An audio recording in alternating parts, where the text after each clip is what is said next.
Okay, and welcome back. Talking with David Livingstone about his masterpiece, Terrorism and the Illuminati. Chapter 6, The Ashkenazi. Right. This is the Khazars and the Ashkenazi. This is an area of great interest and yet great confusion among people. That's right. Right. The Khazars, we know, adopted Judaism in, I guess, the 8th or 9th century. I can't remember. Yeah, that's right about there. And picked it up and ran with it, as they say. Yeah. And they've been running with it ever since. So tell us more about the Ashkenazi. Well, it all goes back to the concept of the lost tribes. And, I'd heard for some time about the idea of British Israelism and the concept that the British people are descended from the lost tribes. And for a long time, I dismissed the idea. But then, with my recent research, I'm realizing that something is there, something is up. Because our modern idea is that the lost tribes disappeared and nobody knows where they are. But the truth is that their proximate location has been known for a long time. And if you go back to the ancient historians like Josephus and people like that, they actually locate them. And where they were supposed to have migrated was first to Armenia, and then beyond Armenia across the Caucasus into southern Russia and Central Asia. So this place in southern Russia is what was called at the time Scythia.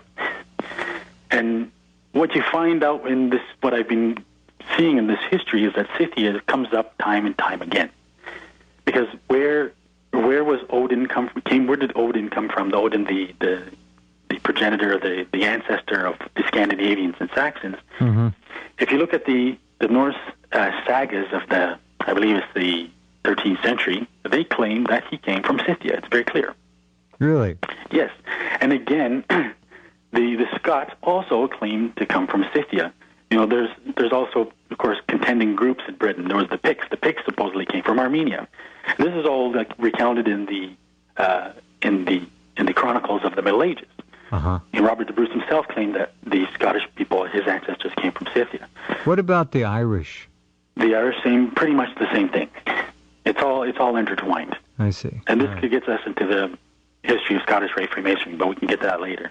So, the people of Scythia, it was called Scythia basically in antiquity. But after several hundreds of years, they were a Turkic people who then converted to Judaism, and then they were known as Khazars.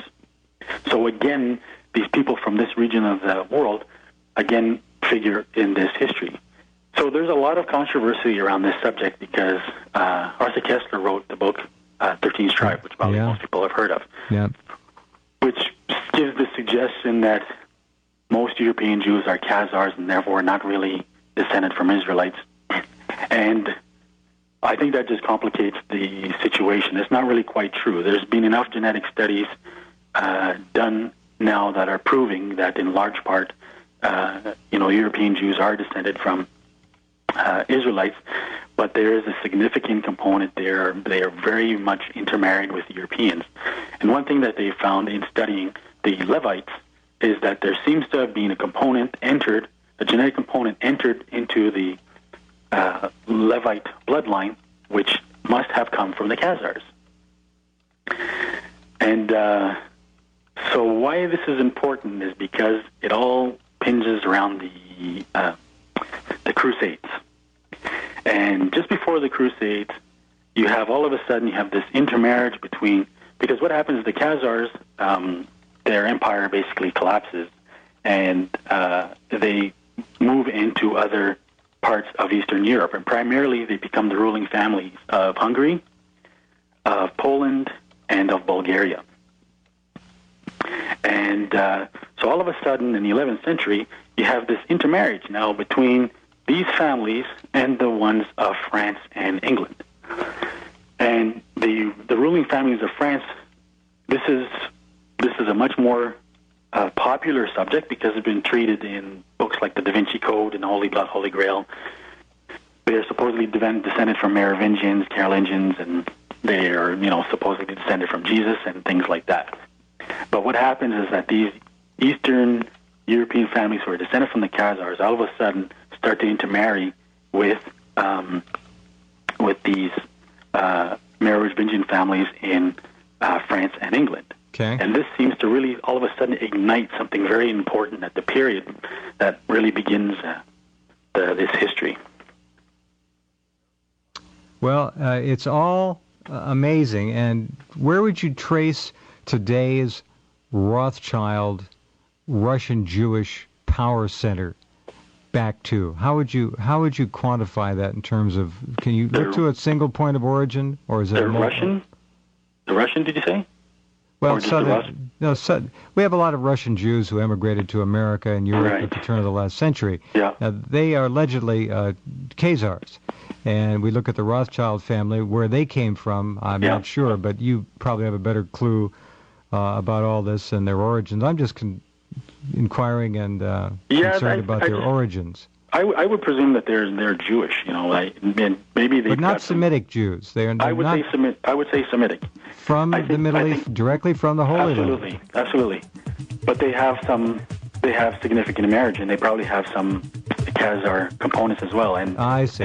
But the Khazars themselves claim to be descendants of the lost tribes, particularly from Simeon. They do claim that, yes. Right.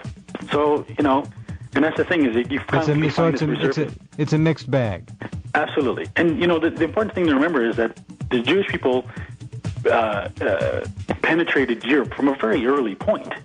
Oh yeah, they've been around. We're talking about right back to the first century. That's right. AD, that the Jews had prominent communities, and probably further back because you can trace Phoenician settlements all over, southern France and the coast of Portugal and Spain, and all the way up into Britain. If we can trust history as it's written now, we have that problem too. But yes, I agree with you. Stand by, David. We'll pause and continue in just a couple minutes.